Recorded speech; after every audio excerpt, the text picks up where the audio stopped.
Hola, buen día, bienvenido. Comencemos nuestro tiempo devocional en esta mañana. El día de hoy revisaremos del capítulo 35 del libro del profeta Ezequiel, la segunda parte del capítulo, los versículos 10 al 15 para nuestro tiempo devocional que hemos titulado La causa del juicio.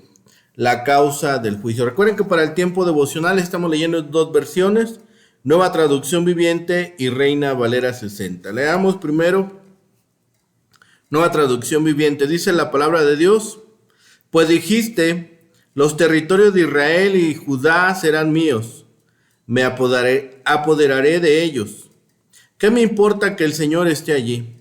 Por lo tanto, tan cierto como que yo vivo, dice el Señor soberano, te pagaré todos tus actos de enojo con los míos.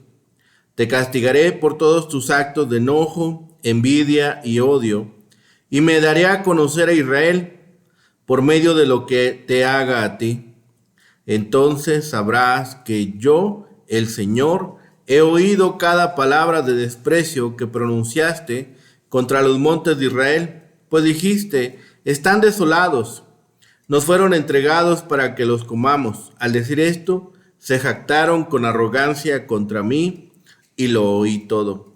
Esto dice el Señor soberano: todo el mundo se alegrará cuando te deje hecho un lugar desolado. Tú te alegraste cuando el territorio de Israel fue devastado. Ahora yo me alegraré de tu desolación. Serán exterminados ustedes, pueblo del monte Seir, y todos los que viven en Edom. Entonces sabrán que yo soy el Señor. La misma porción, capítulo 35, versículos 10 al 15 en la Reina Valera 60. Dice la palabra de Dios: Por cuanto dijiste, las dos naciones y las dos tierras serán mías, y tomaré posesión de ellas, estando allí Jehová. Por tanto, vivo yo, dice Jehová el Señor, yo haré conforme a tu ira y conforme a tu celo, con que procediste, a causa de tus enemistades con ellos, y seré conocido en ellos cuando te juzgue, y sabrás que yo, Jehová, he oído todas tus injurias que proferiste contra los montes de Israel, diciendo, destruidos son, nos han sido dados para que los devoremos. Y os engrandecisteis contra mí con vuestra boca, y multiplicasteis contra mí vuestras palabras. Yo lo oí. Así ha dicho Jehová el Señor: para que toda la tierra se regocije, yo te haré desolación. Como te alegraste sobre la heredad de la casa de Israel, porque fue asolada, así te haré a ti. Asolado será el monte Seir y todo Edom, todo él, y sabrán que yo soy Jehová. La causa del juicio. Edom será juzgado según sus obras.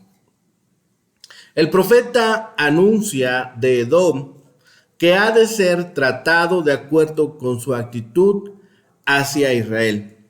Los edomitas se habían gozado por la caída de la nación hermana. Le habían tenido celo, habían demostrado ira hacia ella. Además, se habían engrandecido contra Jehová. Por todo esto, Jehová ha de asolar la tierra de Edom, haciéndolo de acuerdo con lo que ella había hecho a Israel.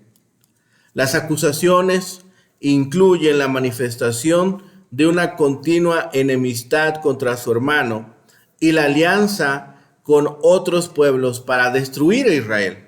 Edom trataba de recuperar la tierra que Dios había dado a los descendientes de Jacob. Además, sus habitantes habían hablado en contra de Jehová. Su castigo sería una desolación permanente, tal como había sido su enemistad, así como se gozaron al ver la destrucción de su hermano. Dios se gozaría al ver la de ella. Así como había derramado sangre y manifestado odio y desprecio hacia su nación hermana, el Señor haría lo mismo con ella. Al fin de cuentas, a través de la manifestación de la justicia divina, Edom sabría quién es Dios. Él haría a todas las naciones conforme a lo que ellas querían hacer a Israel. Por fin, los hebreos podrían vivir en paz sin enemigos que les estuvieran molestando. El ejemplo de Edom demuestra aquí la intervención del Señor para proteger a su pueblo. Veamos en qué condición espiritual estaba Judá cuando Dios prometió juzgar a Edom. Si el Señor cuidó a su pueblo en el Antiguo Testamento, ¿qué podemos nosotros esperar hoy? ¿Qué hizo Israel para defenderse? Dios dice que la venganza es suya, no nuestra. Identifiquemos esta gran protección que Dios nos ha prometido. Uno de los pecados por los cuales Dios iba a juzgar a Edom era el deseo de ocupar la tierra de los judíos después de la caída de Jerusalén. Ahora que tanto Israel como Judá ya no existían como entidades nacionales, Edom decidió tomar posesión del territorio que había sido de Israel. Por el conocimiento que Edom tenía acerca de la historia de Abraham e Isaac, el padre y abuelo de Esaú, debió haberse dado cuenta de que esas tierras les habían sido prometidas a los descendientes de Jacob. Antes, cuando leímos el capítulo 10 y 11 de Ezequiel, vimos que el Señor había retirado simbólicamente su presencia del templo y de Jerusalén. Sin embargo, Dios le dijo a Edom que todavía permanecería allí. En estos capítulos 10 y 11 tratamos con símbolos y visiones. Por decirlo así, el pueblo de Dios lo había echado espiritualmente, por lo que se podía decir que ya no estaba allí. No obstante, Dios no podía en realidad abandonar la tierra. Era parte del grupo de promesas que le había dado a Abraham. El Señor todavía se identificaba con su nación. Dejaba bien claro que cuando Edom hablaba en contra de Judá e Israel, lo hacía también en contra de él. Cuando el resto del mundo tuviera razones para regocijarse, Edom no las tendría, porque ya no existiría. La promesa que Dios le hizo a Abraham cuando dijo: a los que te maldigan maldeciré, tendría su cumplimiento. Con frecuencia nosotros nos consideramos víctimas de las circunstancias históricas. En cierto sentido, la nación de Edom era producto de la política del antiguo cercano oriente. No obstante, eso no la eximía de su responsabilidad ante Dios por el tipo de moral que había adoptado. En nuestro mundo, donde la violencia y el derramamiento de sangre son una realidad debido a las antiguas hostilidades entre protestantes y católicos, musulmanes y judíos, creyentes e incrédulos, la palabra del Señor en este capítulo es cada vez más necesaria. Dios responsabiliza a las personas por sus actos, eso es cierto, cualesquiera que fueran las circunstancias históricas y políticas que las motiven. Ezequiel aquí usa nuevamente la expresión por cuanto, por tanto. Edom también pecó codiciando la tierra que Dios había prometido a Judá e Israel. Los edomitas dijeron que las dos naciones serían su posesión. Dios castigó severamente a Judá e Israel por sus pecados, pero nunca abrogó las promesas hechas a Abraham y sus descendientes. Edom trató de usurpar el derecho garantizado por Dios a los judíos de poseer su tierra. El castigo divino es proporcional a la ofensa de Edom. Haré conforme a tu ira, conforme a tu celo que procediste. Edom se atrevió a conspirar contra el pueblo escogido de Dios, así que sufriría las consecuencias. Además, se le agregó cuando Israel fue asolada, denotando así una actitud de burla contra el Señor. Por lo tanto, él asolaría a Edom. La manera en que trató a Israel determina su propio destino. El ejemplo de Edom es una lección muy objetiva para todas las naciones. Cuando en el futuro Dios restaure a Israel, juzgará a las demás naciones de la tierra con base a la relación con su pueblo.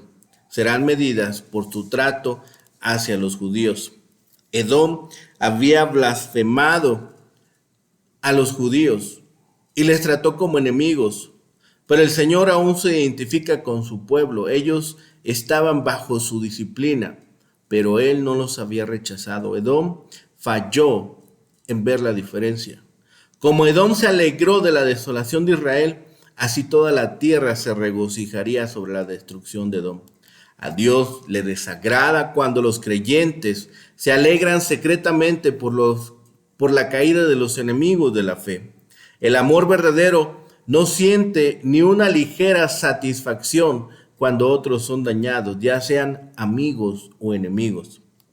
Edom, en su pensamiento, consideró tomar posesión del territorio de Israel cuando estos fueron desolados.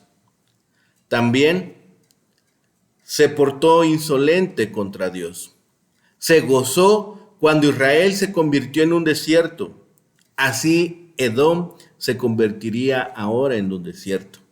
Y entonces, como dice, sabrás o sabrán que yo soy el Señor. Cuando vemos la vanidad del mundo en los desengaños, las pérdidas y las cruces con el que el prójimo se encuentra, en lugar de mostrarnos ambiciosos de las cosas mundanas, debemos soltarlas. En la multitud de palabras, ninguna es desconocida para Dios, ni siquiera la palabra más ociosa y la más osada no está exenta de su reproche.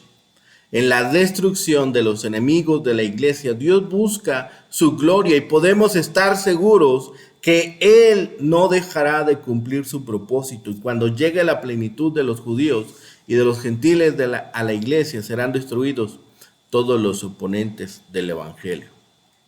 Los montes de Israel nunca más privarían a los hijos de su pueblo. Así, este se convierte en un nuevo informe del pecado de los edomitas y de su malvada manera de conducirse con el pueblo de Dios. La oración de los cautivos de Babilonia era la siguiente: oh Jehová, recuerda contra los hijos de Edom el día de Jerusalén, cuando decían, arrastradla, arrasadla hasta los cimientos. Salmo 137, versículo 7.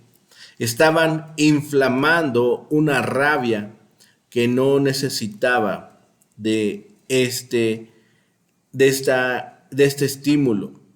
Se regocijaban cuando los caldeos destruían el pueblo de Israel y se lisonjeaban con la esperanza de que cuando fuese destruido el pueblo de Israel, se les permitiría a ellos entrar en posesión del país.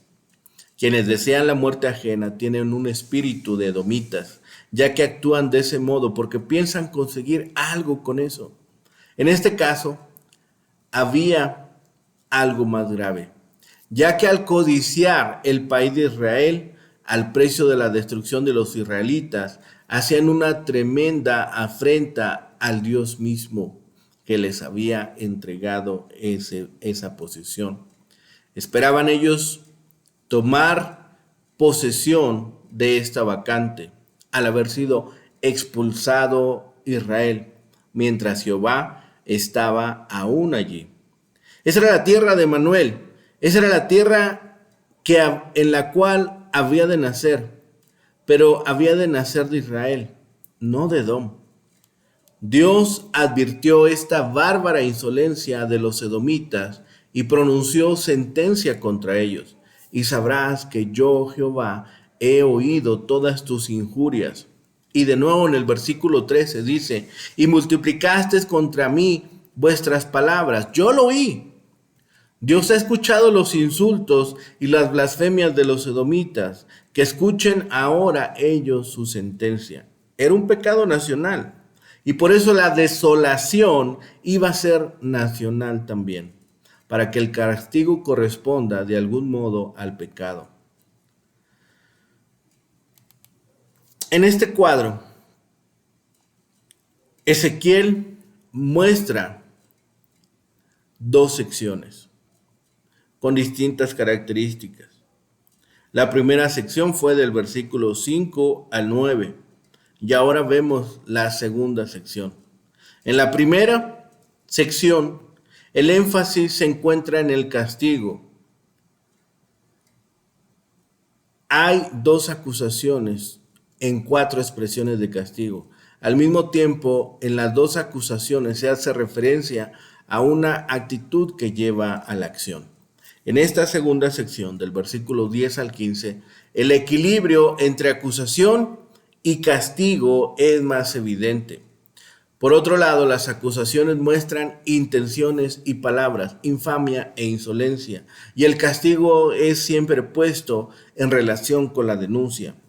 La primera razón que se presenta es que siempre habían sido enemigos del pueblo de Dios, una enemistad perpetua. El rencor se había arraigado a lo largo de los siglos, había crecido entre los descendientes de uno y otro. Es probable que no recordaran o supieran cómo comenzó. Sin embargo, mantenían y alimentaban ese rencor.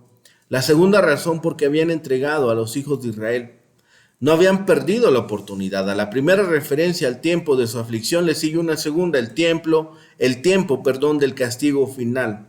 Ellos los habían atacado y al mismo tiempo participado con otros en los ataques a la ciudad de Jerusalén. Con esto tenemos también la tercera razón. Es que ellos habían deseado tomar posesión de esta tierra.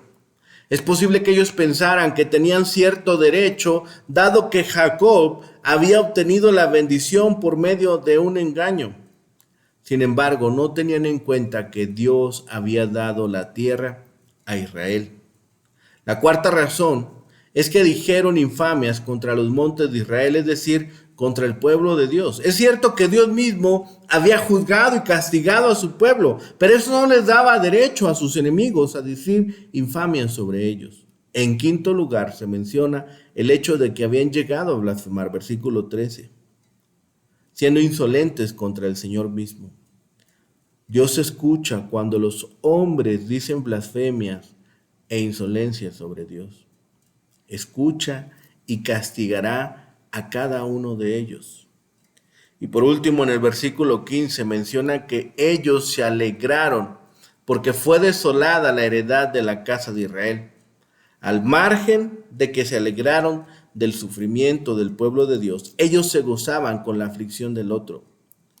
Si prestamos atención cuidadosamente a estas razones, se encontrará o encontraremos que Dios condena actitudes que la mayoría de los que no pertenecen a su pueblo toman como normales. Esta es una advertencia que Dios hace a los incrédulos, lo que muestra que nadie escapa de su juicio.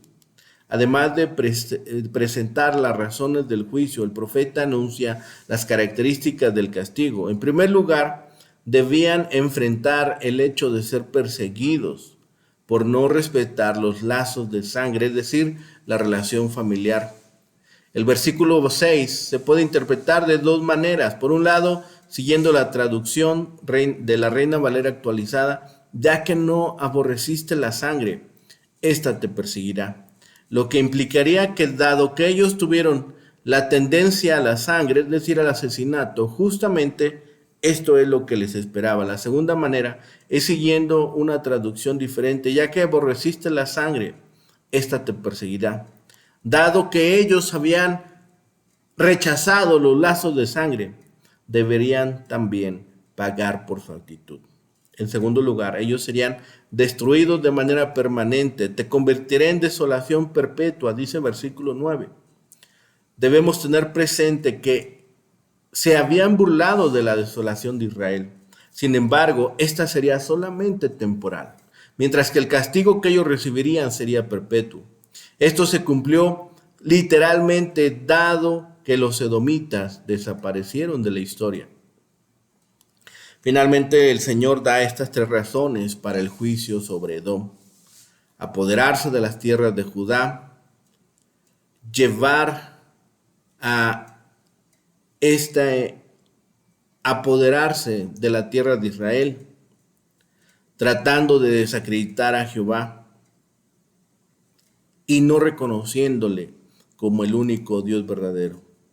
Por lo tanto, el Señor soberano juró que trataría con ellos con la misma ira, con la misma envidia y con el mismo odio que habían demostrado hacia los israelitas. La gente sabría que él había hecho esto cuando los juzgara. Esto les enseñaría que el Señor había escuchado las palabras de odio de los edomitas que habían pronunciado contra los montes de Israel. Al hablar contra los israelitas, los edomitas habían hablado contra Jehová porque Él era su Dios y Él les había escuchado. El Señor haría que toda la tierra se regocijara cuando llevara sobre Edom su juicio. Así como se había regocijado cuando Israel quedó desolado, Edom se convertiría en el hazmerreír del mundo. El monte Seir y todo Edom quedarían absolutamente desolados. No existiría cuando el Señor restaurara a su pueblo, a su tierra. Entonces los edomitas aprenderían que Jehová es Dios. Así llegaría la desolación sobre este pueblo, llegaría la desolación sobre aquellos que se habían burlado del pueblo de Dios. Esta profecía de fatalidad dirigida al monte Seir parece un poco extraña en su contexto al principio. Una porción anterior del libro de Ezequiel había sido dedicada exclusivamente a profecías contra naciones extranjeras. El capítulo 35, sin embargo, pertenece a esa parte del ministerio de Ezequiel después de la noticia de la derrota de Jerusalén, cuando la atención del profeta se volvió hacia el futuro del pueblo elegido. Pero la profecía de la condenación al monte Seir debe leerse junto con el pasaje del capítulo 36, dirigido a las montañas de Israel. Los dos pasajes juntos, ambos dirigidos poéticamente a las montañas, indican las actividades futuras de Dios en favor de su pueblo y de la tierra. El monte Seir es otro nombre que se usa para la nación llamada Edom, ya que había sido objeto de una de las profecías cortas del profeta en el capítulo 25. Edom estaba situada al sureste del Mar Muerto, en los flancos orientales del Arabá. Hoy en día es parte del territorio del reino de Jordania. Según la tradición hebrea, la tierra estaba poblada por los descendientes de Esaú, el hermano de Jacob, pero a pesar de este elemento de ascendencia común, había habido una larga historia de enemistad entre los ciudadanos de Israel y Edom. Aunque la razón de la profecía de Ezequiel contra el monte Seir en este punto de su ministerio sigue siendo incierta, uno puede especular que fue motivada por las noticias que llegaron al profeta en el exilio.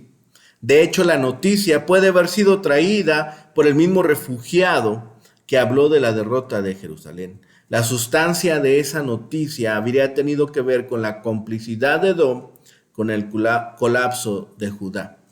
Conspiraron con los invasores babilónicos para provocar la derrota de Israel. Y después, cuando Judá yacía en ruinas, vieron una oportunidad para sí mismos. El territorio que antes pertenecía a Judá ahora parecía estar libre para ser tomado.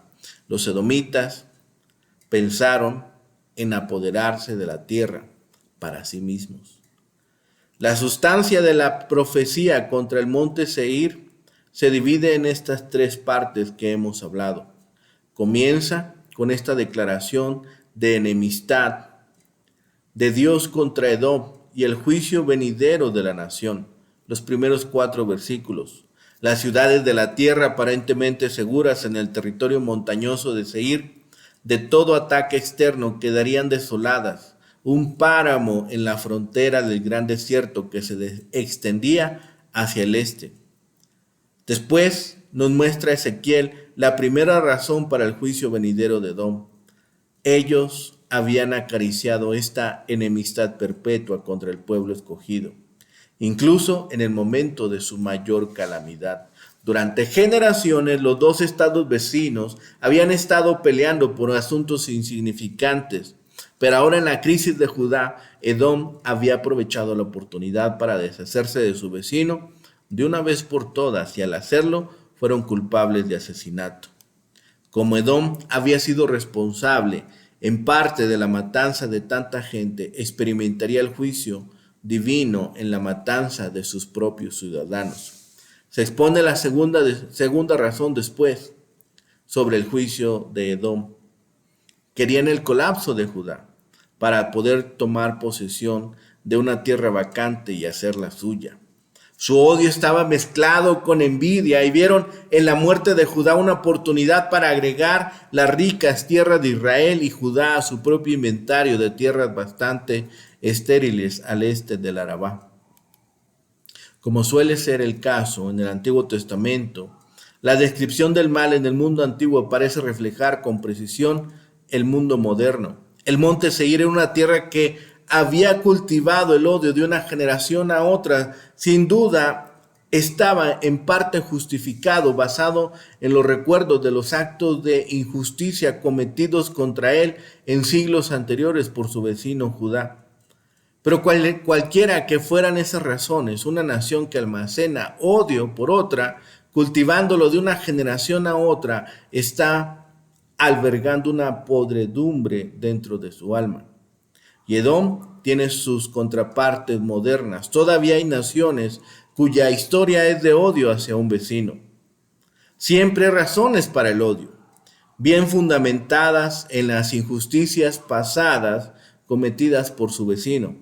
Pero una historia de odio enseñaba a los niños para que pueda florecer en una generación venidera. Es en última instancia una maldición para cualquier nación. Como un cáncer se propaga a través del cuerpo de la nación en su conjunto, acercando el día de su propia desaparición, acercando el día para perecer. Las naciones, no menos que los individuos, necesitan aprender el arte del perdón, que es el único que puede eliminar el cáncer del cuerpo de la nación. El odio puro es una emoción rara. El odio de Edom se había mezclado con envidia. En efecto, la codicia de apoderarse de las posesiones que una vez pertenecieron a su vecino, y el odio y la codicia mezclados son una receta peligrosa, creando dentro de una nación o un individuo una fuerza terriblemente destructiva.